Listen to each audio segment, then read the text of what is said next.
It's Monday, June 23rd, 2025, and this is episode 338 of You Can Bet on That.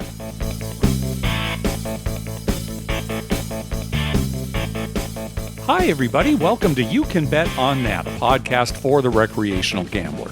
I'm Mark Duvall. I'm Dr. Mike. Dr. Mike, how you feeling? Feeling fine. Good. Just lounging around, enjoying our thunderstorms. Oh, yeah. One day it's sunny and hot. Next day it's thunderstorms. Yeah, Midwest weather. Yeah, Midwest weather. If you don't like it, just wait about 10 minutes. Yeah. Meanwhile, the weather here is the same. Yep, same as usual. Yeah, no change. Although aren't you going to get some rain from the hurricane down in Mexico? I don't know, maybe. Yeah. Whatever. It'll probably turn east and go up through Texas and then come right here. Oh. Well, Dr. Mike, on our last episode, we got a nice call from our friend Melanie. She talked about a situation at the poker table where she had a small pocket pair. Two larger pair came on the board along with a middling kicker on the board. She tabled her hand and her opponent folded face down. Now, the opponent was relatively new and didn't realize that his king, his single king in his down cards, was the better kicker. Melanie, right. She was counterfeited. She was basically just playing the board. I think it was like pocket threes or something. So it was a terrible run out for her. With his king, he didn't realize it.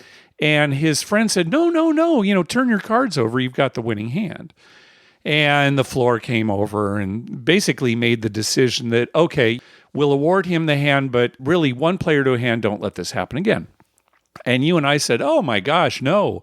The pot should have been awarded to Melanie because, again, this was somebody who was not playing the game. It was somebody sitting behind saying, no, expose your hand. You won. Right. That was our decision. Well, we actually got quite a bit of feedback on that. A lot of people disagreeing with us. And I think they made some compelling arguments. Again, the hand was not completely mucked. In other words, it didn't end up in the muck, right? He did push it towards the dealer, so it was still retrievable, right? And you want to award the pot to the best hand, right? I mean, that's sort of the idea behind poker is, if there's any kind of controversy, ultimately, for the good of the game, it should go to the best hand. But we're saying, wait a second, there's a second player here. So again, we got some feedback here, and I got to thinking about it, thanks to Boring Jack. Jack doesn't mind that we're using the moniker that the Crap Vegas guys came up with. But Boring Jack. Boring Jack because the way he plays craps, same as me. Yeah. Boring Mark. Very boring. Yeah. But he made an argument. It kind of got me thinking about a hypothetical. Let's say it had been in the middle of the hand, right? Not the end. Mm-hmm. And the player was about to call. And his friend said to him, no, you should raise. Okay, what would have happened in that case? Well, of course, everybody, hey, one player to a hand. They'd admonish him. They'd say, you can't do that. If that happens again, you're getting kicked out. But the hand would continue. Yeah. It wouldn't be a dead hand. And that's kind of what happened here in Melanie's case. Sure, it's the end of the hand, but it's the same kind of thing. The statement has been said. The hand is retrievable. Again, this is a new player. You don't want to alienate new players. The game of poker needs new players. Otherwise, it dies. So I still am not convinced that absolutely the floor made the right decision, but at least now I can understand why they made the decision to award the pot to the villain and not to Melanie. So the next time I have a decision to make about a hand, I should just stand up and yell to anyone else in the poker room, this is what I have. What should I do? And then whoever gives me advice, that's okay. I'll get admonished. I understand your argument. I don't think it's a great analogy because I don't think this was an angle shoot. It seems like this really was a novice who didn't know what they were doing. Right. Well, was the friend a novice? I don't know. Now, maybe not. You would think not because the friend knew enough to say, hey, wait a minute. you've got the better hand. So, It's guys, an argument for having nobody else playing behind. that's true too. Just Or sitting not to watch. behind. Not to watch. Yeah, not to watch. Sure. I don't know. It sits wrong with me. Well, and as it did with me when we first heard the story. But at least I've heard well thought out arguments to say, okay, fine. And I don't think it didn't sound like Melanie really had a problem with it because she did not have the better hand. She knew it. Yeah. And she said she won her money back, from him anyway. So let's just take bluffing out of poker completely. You can't bet anyone out of a hand or bluff or anything. All right. Now you're going overboard. We just flip over our cards and the best hand wins. All right. Yeah. Hey, I'll tell you, I say this to the guys at our poker game all the time. This happens a lot where it's not until somebody flipped up their hand that somebody else at the table says, oh, you've got the winner or you've got this. And doggone it, I know some of them listen to the show. Some of our players just hate revealing their hand. Like that's going to give them some huge edge at our drinking tequila shots Tuesday night wild card in every game poker meetup, right? Like, now I know how you play. So I recommend to especially new players, turn your hand up. You're not going to be giving away as much information as you think, and you may be missing something. This is not advice to seasoned poker players. This is newer players or, again, our home game players, because seriously, we play so many goofy games. Oh, you've got the nuts both ways. The guy's about to fold. You're actually scooping the pot. It happens all the time. Yeah. Well, in Melanie's case, the guy didn't have to call a bet, right? No, I think it was just, it wasn't calling a bet. It was just, so Melanie turned up her hand. Right, and he could have just turned up his. He could have, and that's what he should have. But he's seen so much poker, on TV. I'm not going to, reveal what I was playing. Had he done that, though, just turned up his cards, not said a thing, the dealer would have said, oh, you win. He would have said, you win. And the end of story, right? Yeah. And I understand that. So people are saying, well, that's what he could have done and stuff. The part I have is the guy helping him behind him. Oh, that's my part too. And again, he was warned. And if it had happened again, he would have gotten kicked out and they would have killed whatever hand he had.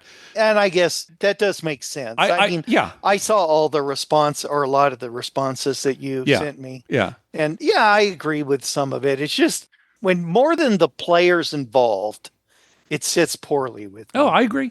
Yeah, I'm sure there are plenty of listeners out there who feel strongly one way or the other. I just think that an argument can be made both ways.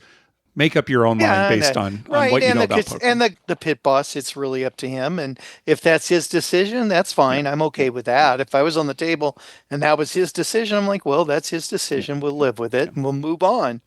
All right. Speaking of moving on, let's move on. So last couple episodes, we've been talking about Main Street Station quite a bit. And more than one listener said, hey, you know what you haven't mentioned about Main Street Station is if you go into the men's room, you can pee on part of the Berlin Wall. Mm-hmm. Well, you still pee in a urinal, but the Berlin Wall's behind it, so you can say you peed on it. So, and that is a big attraction. And you probably did. Yeah, like most guys, your accuracy is not great. That's right. You didn't really pee on the Berlin Wall. Oh, yes, I did. I'm sure some got there. Anyway, listener Chad was one of the listeners who reminded us about that. And he also added, hey, what will the restrooms be like in Dr. Mike's and Mark's future casino? What do you think, Dr. Mike? What special thing? Mike, have you ever been to the Madonna Inn up by San Luis Obispo? No, I don't think I have. It's this eclectic inn. All the rooms have a different theme. And I want to say in the men's room there, you pee into a waterfall. Oh, so I think that's the kind of thing that, we're thinking about. How are our restrooms going to set us apart as a casino? Well, we'll either go retro and it'll just be a trough. Oh, the trough. Yeah. The trough. The big long trough. And you know what? Instead of up against a wall, we'll just have it in the middle. I've seen that. Either side. I've seen that. I have seen that too. The most dehumanizing way to pee. All right. Boy, your first suggestion is fantastic. That's the retro. Or we could go modern, and each urinal is it's its own enclosed little cabinet thing, kind of like a stall, but there's just a urinal in there. Oh, for extra privacy, you're going the other way. Extra privacy. Yeah. Plus, the whole thing is tiled, and you can just pee anywhere.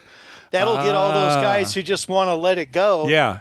And then when you step out and close the door, some water feature comes down and cleans the whole thing. It just blasts really it. The whole thing, it's like the a high... Uses like 10 gallons to just clean the whole stall. Yep. That's there great. You go. That's nice. Either a free-for-all trough that every once in a while just floods, or a personal urinal inside a self-cleaning stall. I laugh so hard at that because, that's Paul's story that at the old Jack Murphy Stadium in Mission Valley, the trough there, and it was backed up and people just kept peeing the whole game. And pretty soon it was like right to the edge. And some guy walks in with a gallon plastic milk jug full of beer that in those days you could bring your own in. And he's trying to pee and hold this gallon of beer. And then boom, drops it. And the resulting tidal wave just got everyone from the knees down wet. I have nightmares about that. And I'm not kidding. I have bathroom nightmares about things like that happening, and Paul lived it. Paul lived it. All you can do is go home and jump in the pool and hope you got enough chlorine in there to... All right. Apologies to people who didn't think that was funny.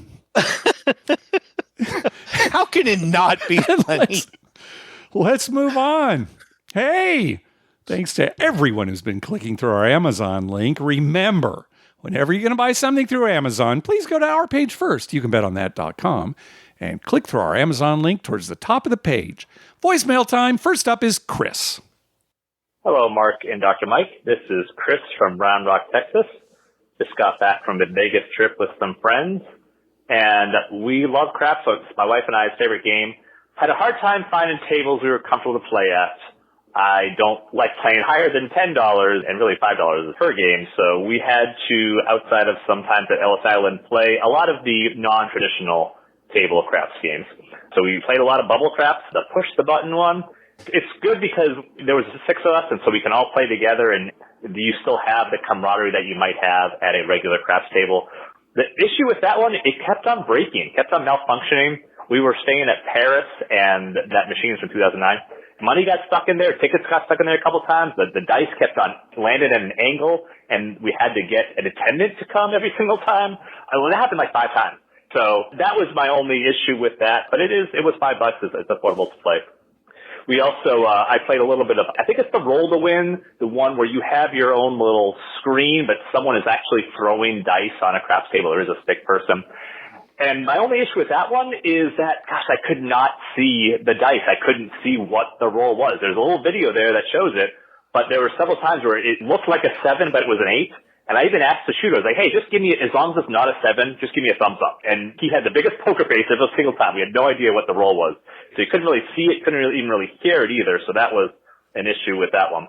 The other stadium bubble craps, the one where they have, you can play the different roulette games, blackjack, whatever, and there's a little bubble in the middle that has the craps. That was fine. The only problem is, gosh, I know, Dr. Mike, you said you don't love the 30-second timer for the push the button one. I think this was 7 seconds. You literally had 7 seconds to make your bet every single time. I know the casino makes money the more rolls they do, but if you don't have time to make a bet, I feel like they should extend that time at least to like 10, 12 seconds in order to get those bets in. That was too stressful for me, so I didn't enjoy that one as much. And then the last one was like the solo craps one where you have plenty of time to make your bet.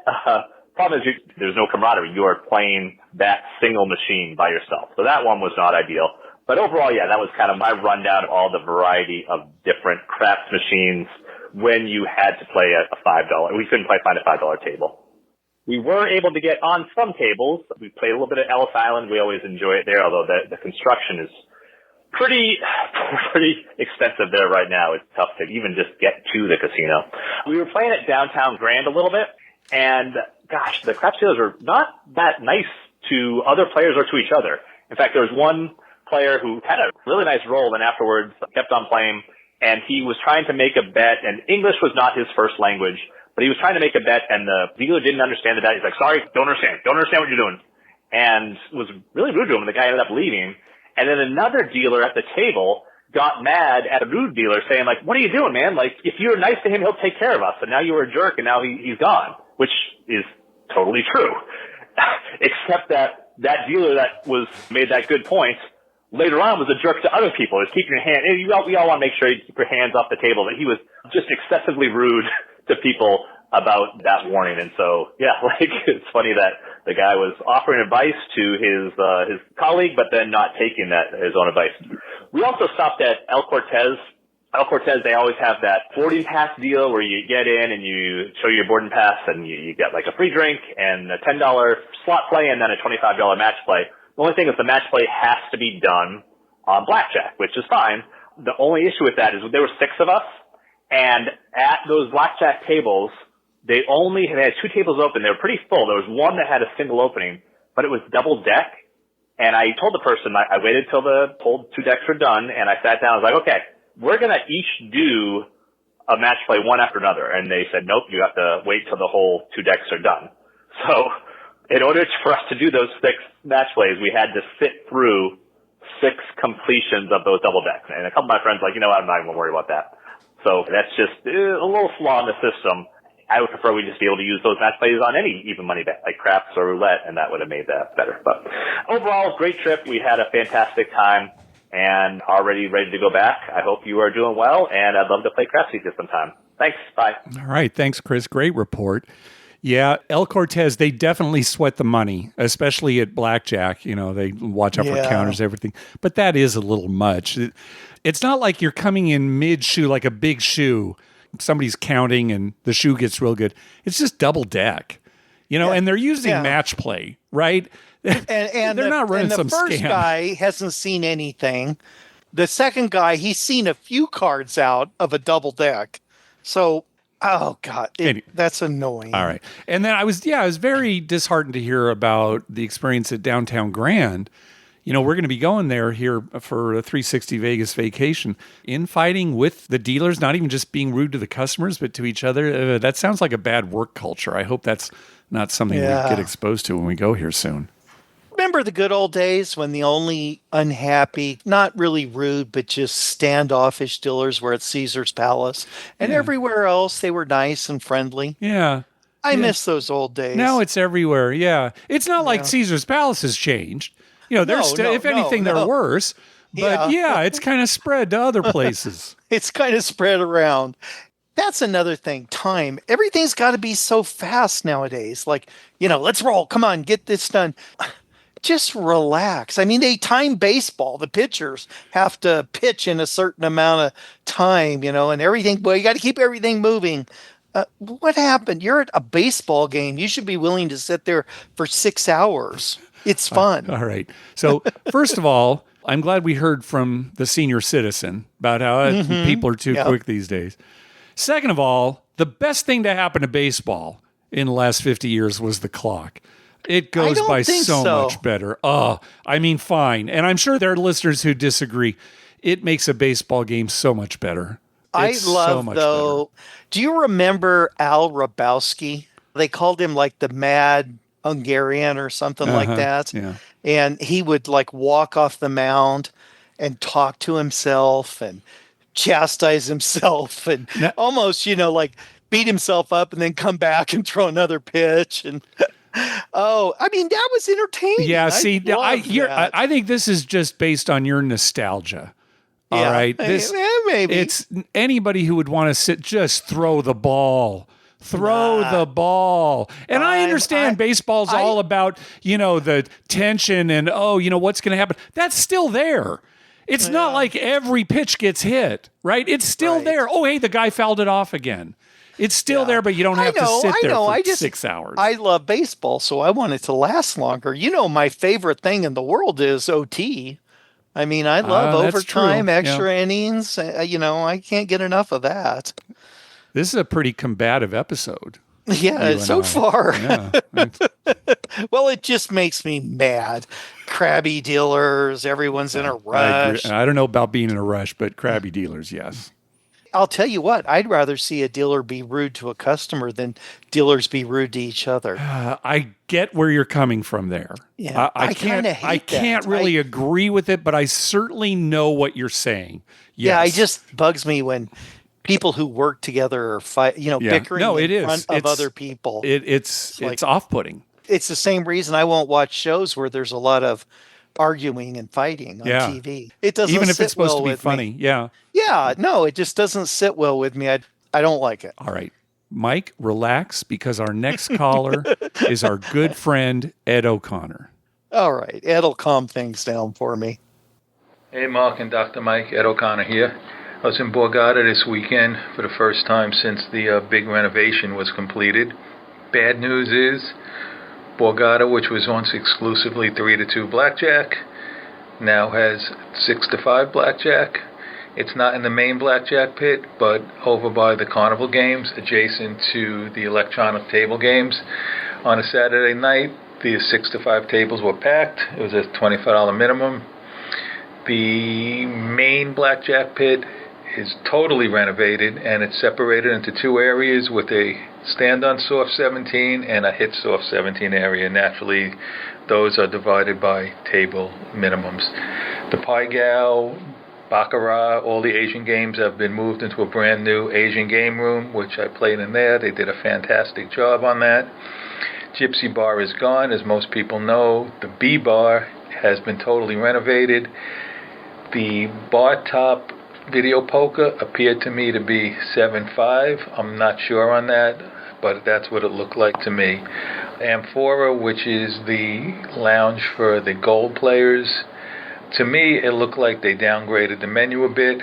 Society, which is the lounge for Noir, remains a top shelf experience, one of the best in any casino I've ever seen. Bottom line is, overall, great job on the renovation, and I'll remain a Borgata player. Just hoping you guys will get up here to Atlantic City again one of these days. Okay, be well. All right. Yeah, maybe eventually, Ed. Thanks for the great report. Yeah, Good. Sounds we like good should. things happening. I know. Actually, I know. it's been so long since we've been there. Yeah. You don't hear much about Borgata anymore. At least I don't. Well, yeah, certainly on our show. I mean, we get a lot of feedback from Las Vegas. And of course, the Due for a Win guys, Right. they're Atlantic City. So, you're going to get some information there. But no, on our show, we haven't heard in a long time. So thanks, Ed. Yeah, appreciate that. Hope Ed's doing well. Yeah. I got a questionnaire on an email from Caesar's Rewards saying, would I have interest in there being a Caesar's in Times Square? Oh, yeah. A lot of talk about what casino, if any, is going to be coming to New York City. Yeah. Yeah.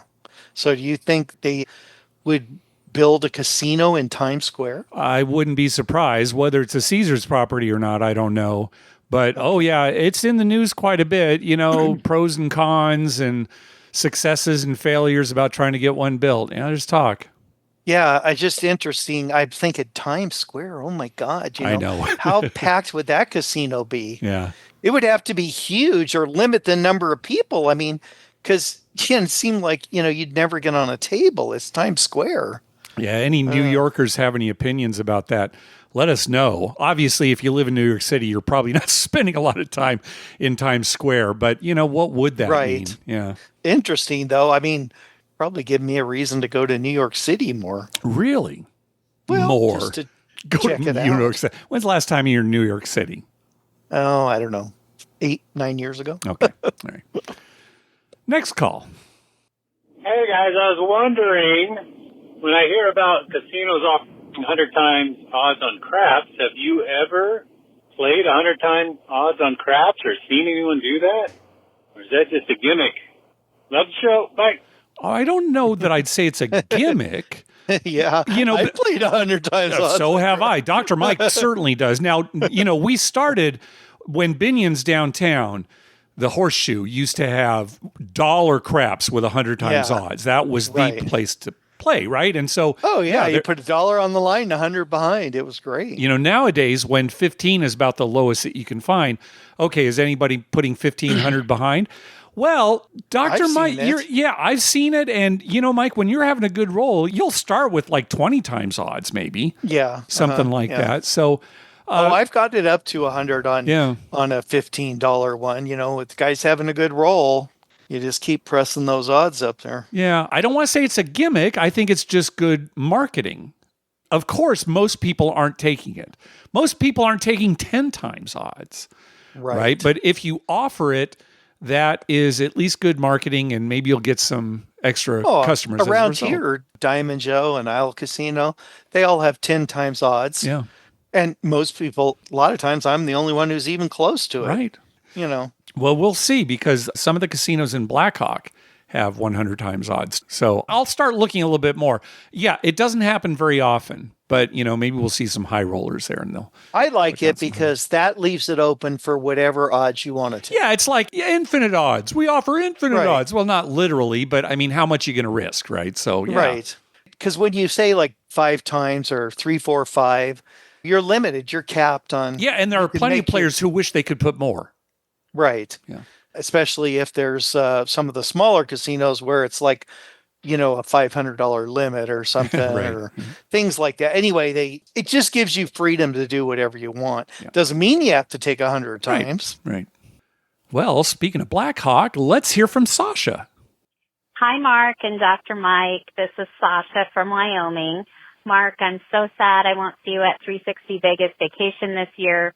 I vowed that I would never miss one, but my son's getting married that weekend, so unfortunately I won't be there for this one, but hopefully in the future. And for that reason, I'm really going to try and make it to the meetup at Black Hawk. Make sure to enunciate that right. And I was actually just there. I had a little conference in Denver. I'm driving home. I was listening to the podcast and thought I would give you a quick call with some thoughts on my quick trip. I arrived late, about 11 o'clock at night, and that's a mistake. I would caution listeners not to make plans to arrive too late into Blackhawk. If you're regular like Melanie, it's probably no problem, but if you've only been once or twice or have never been before, you want to make sure that you arrive earlier. The service levels drop off after about 10 p.m. for check-in and things like that at a lot of the places. So also, if you're driving yourself, you probably don't want to be making that drive in the dark. Again, regulars probably don't have an issue with it, but it is a curvy mountain road and the speed limit in most places is posted at 40. So you just want to make sure you're alert, and probably arriving before dark would be a good idea. I stayed at Horseshoe. It was all right. It had some service issues. The room was fine. I didn't love the casino layout, but I had some luck, played some double craps, put 100 in, cashed out for 400. Decided to do that rather than regular craps because I was tired, and it was nice to just sit there and kind of mindlessly hit the button. And that's one of the nice things about bubble craps, the individual station, not the one where you have to wait on other people. So that was fine. But the next day I went to Ameristar and just really enjoyed that experience. Played craps, great craps crew, just a really positive, wonderful experience. I ran out of time, so I had to leave, but I would have stayed there and played all day. It was great. Just a reminder to listeners, when you go to Black Hawk, bring light layers of clothing. You never know what the weather's going to be. And drink lots of water. Drink more water than you think that you need to, so you don't get any altitude sickness or have any negative effects like that. But I'm looking forward to the September meetup. Thanks so much. Love the podcast. And I fully and wholeheartedly agree that you should encourage your kids to gamble. I do. All right. Thanks. Bye. Oh, there you go, Dr. Mike. Yeah, I think you're the same way. Yeah. Yeah. Oh, yeah. I mean, live life to the fullest. Yeah, great information about Blackhawk. I guess your son's wedding is a good enough reason to miss 360 Vegas Vacation. Why isn't he getting married in Vegas? Yeah, that was the first thing that occurred to me too, Mike. I don't know. Kids these days. Yeah, crazy. I want someone to call in and say to me that they insisted to their spouse that they get married in Vegas. And that was the only way they were going to get married. That's the only way, right, that they would get married. That's great. I'd love to hear that story too. I'm sure there are plenty of listeners who got married in Vegas, and that is a fun way to go too. But I'd like to know if that was an ultimatum. If we don't get married in Vegas, I won't marry you. Yeah. See, that's what I want to know, an ultimatum. I think in our casino, Mark, we will have a chapel and we will offer wedding packages and stuff. However, you can only have one officiant, and it's going to be Barney Fife. Like a Barney Fife impersonator with the whole getup, the hat and everything. Mm-hmm. Either that or Barney Rubble. Other than both being named Barney, there's not a lot of crossover there. No, but I like them both. Barney Fife and Barney Rubble I agree with are you both great characters. I agree with you. Okay, I think we've tangented enough here. Let's move on. Next call. Mark, Dr. Mike, Josh from Wisconsin. I've been going to school in Utah, so the closest casinos I like to go to is Wendover, Nevada. It's kind of on the border. Nobody's real happy over there. I usually find myself to be the happiest dude over there. So one of these times, I'm going and I'm killing it on the blackjack table. Pit boss comes over. He takes my ID, and he's gone for about 10, 15 minutes. And I think nothing of it. I keep doing blackjack for the rest of the night. I come back maybe 6, 7 months later, and everyone keeps pressing me for a player's card. You know, I know their player's card has benefits. The only reason I don't sign up for a player's card ever is because they just push it so hard. I'm like, why do you want me to have this so bad?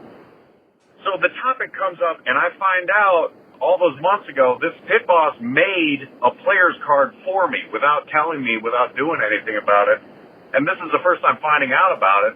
So I stopped gambling, and I start asking the clerk, I'm like, yo, you need to explain this to me. And they say, basically, because I kept pressing, I'm like, no, you got to tell me the truth about this. They're like, this player's card is a way for us to keep track of spending and earning for your taxes. And my jaw dropped to the floor. I was like, no way. Do you guys have a lot of experience with players' cards? I mean, what's the face value? What aren't they telling me about this kind of thing? Is it in a lot of casinos? What's the deal with these things? Hey, thanks, guys. You're a lot of fun to hang out with. I appreciate it. Yeah, every casino has a players club and a players card that you can get. There's nothing nefarious going on here.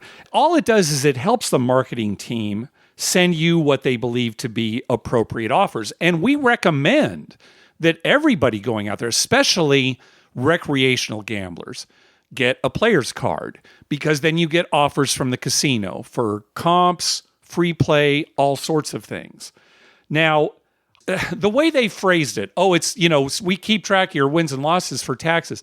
Okay, they do keep track. So at the end of the year, if you ask them for a statement, they will send you one, but they don't report anything to the IRS. There's nothing like that going on. No, it's just a courtesy for you if you want to know. And if you're playing table games, that statement's probably not going to be very accurate anyway. It's best to keep track on your own. But that's something that they offer. They are not reporting anything to the IRS. I'm surprised. The pit boss should have told you why he wanted your ID. And if he came back with your ID, I'm surprised he didn't come back with a player's card as well. It's strange that you went back later and found out that the guy made a player's card for you, but he didn't give you one? Maybe they meant he put you in the computer, didn't make a card, but put you in the computer as if you had a card. I mean, he might have not been able to make him a card. Not every casino has that ability right there. I'm glad you're kind of playing devil's advocate here, but couldn't make him a card? Didn't say, I'm going to make you a card? I don't know. It is weird. I'll agree with you there, Josh. That is a little weird that whole thing happened. But again, if you're a recreational player, definitely get a player's card. Some advantage players don't want to be tracked. Like if you're a blackjack counter, then we can understand, I don't want to be rated. I don't want you to have my information. Because, you're counting cards that you don't want to get thrown out. At the same time, if you say, when you go up to a blackjack table, do you have a player's card? Oh, no, I don't want one. Please don't rate me. Even that could be a red flag for them, like, oh, is he a counter? And they might look at you a little more closely. Well, the reason to have one is so you can get offers too. Exactly. Yeah. That's for most of us. That's the main reason to have a player's Oh, yeah. And Mike, anytime you and I go to a new place, we immediately sign up for the player's card.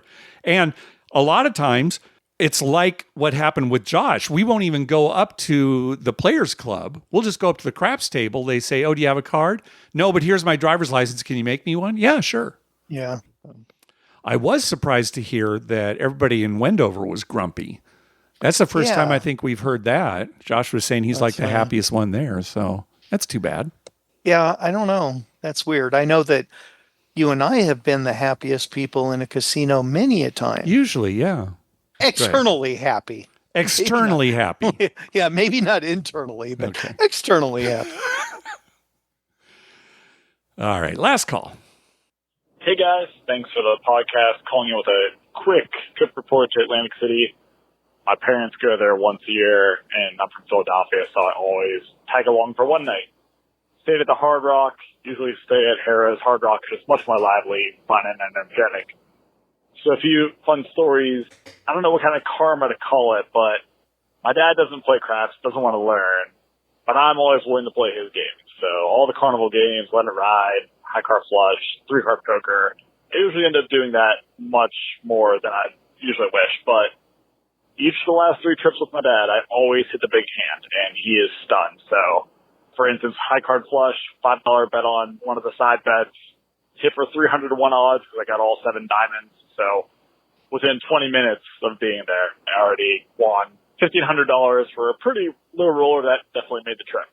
Eventually digged on craps once everyone went to bed. $25 table, a little bit high, so it didn't stick around, but it was fun to throw the dice. One other story. When I was sitting there playing High Card Flush with my dad, these 2 pretty interesting people next to them were talking all these crazy stories about how they saw people in the past sliding cards to each other, and they just sat there and didn't say anything about it. A few hands later, my dad gets mispaid $100 when he should have been paid $50. And, of course, these 2 say, oh, no, that's too much, that's too much. 10 minutes later, they leave the table, and I looked at my dad, and I said, so much for all that story about letting the cards slide and not speaking up. They're chipping off $50, so hopefully it comes back around. But overall, good trip report. Hard Rock is much better in terms of lively and entertaining than the Harrah's. So hopefully find some lower tables in the future, but I know those are kind of a thing of the past. Anyway, thanks for the pod. Keep up the good work. Yeah, at first you hear that and you think, yeah, why did this couple call attention to a mispayment when they didn't call attention to actual cheating, right? That, what's the thing? And I thought about it a little more. It's like, well, they're probably more likely to be knifed by the cheater than by Alan's dad. Right. So I'm thinking that's why. That was it. Yeah. I guess that's one way to rate people. Likeliness of knifing me at some point, And maybe Alan's dad was pretty low on that scale. That's what I do when I scan the casino, the clientele. I go in. Yeah. All right. Who's most likely and least likely to knife me? I'm a little different. When I go in, I scan the casino for who's most likely to annoy me the whole time. Sure. That's who I want to avoid. Yeah. And if you were walking in together, you take one quick look at me and say, I got to go somewhere.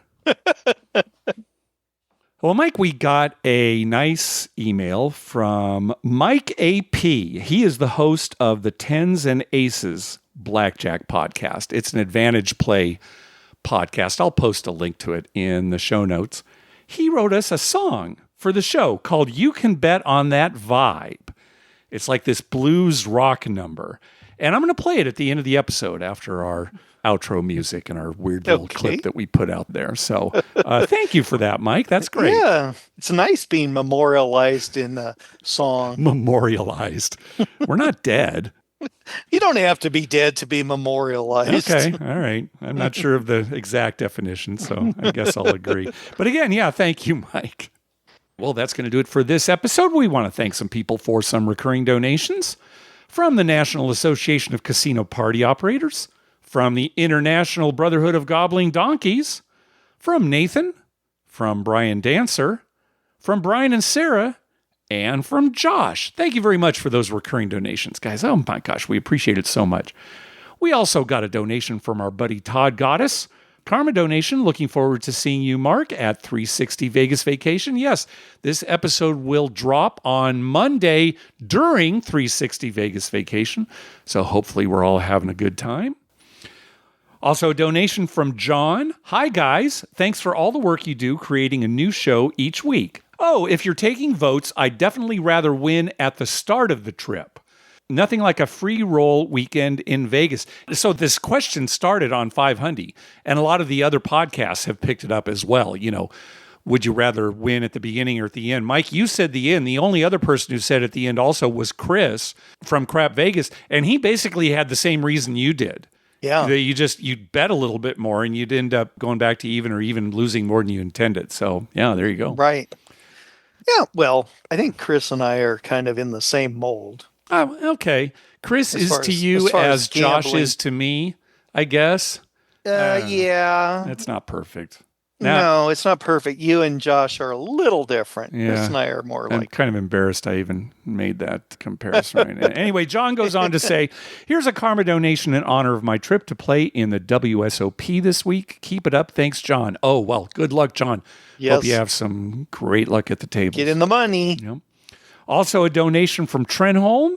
Karma donation for quick Vegas trip to see Weird Al kick off his new tour at the Venetian this weekend.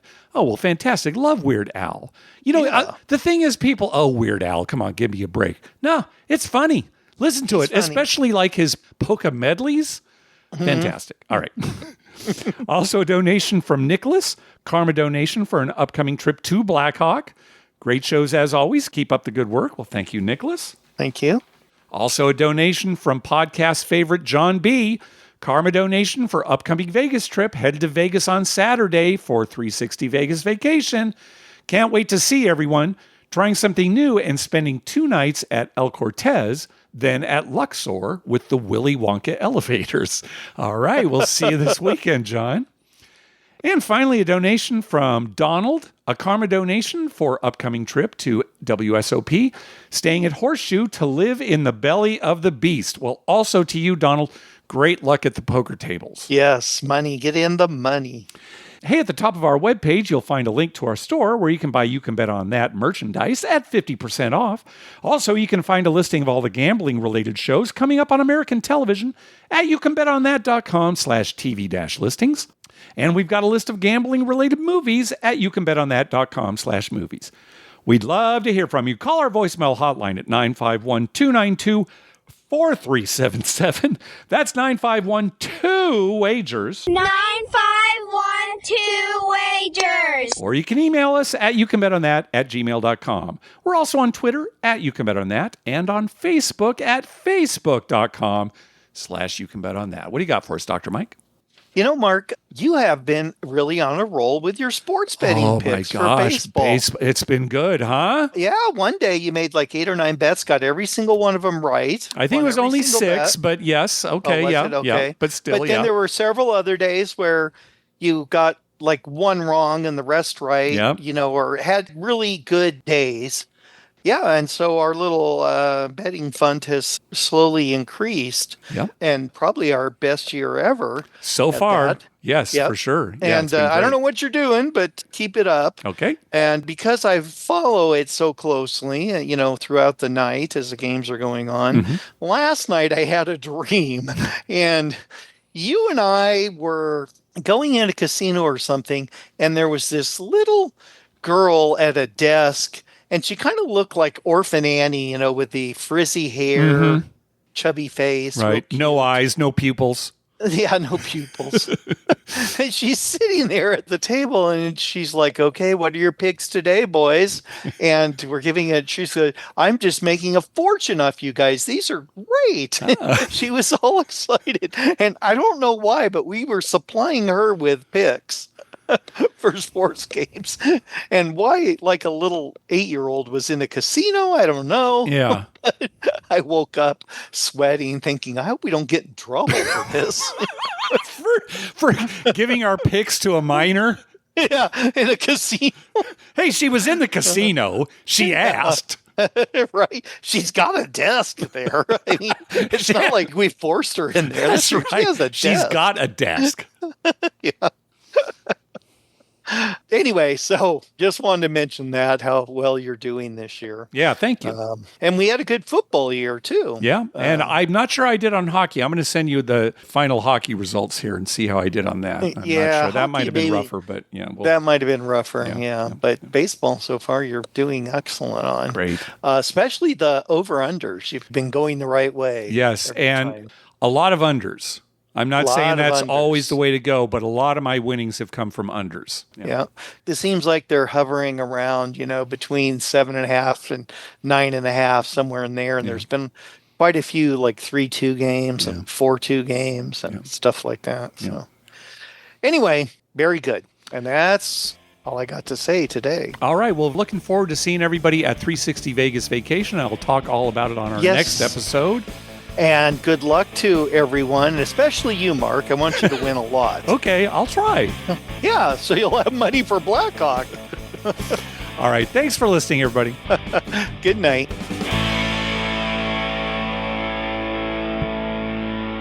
Oh, Adam, the installation guys called. They can meet you at 9 tomorrow. Okay, great. Oh, no. That's not going to work. We need to buy my lottery tickets at 9. That's my lucky time. How is it lucky if you've never won? Every time I don't win, I'm building up my luck. That's how it works.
You can bet.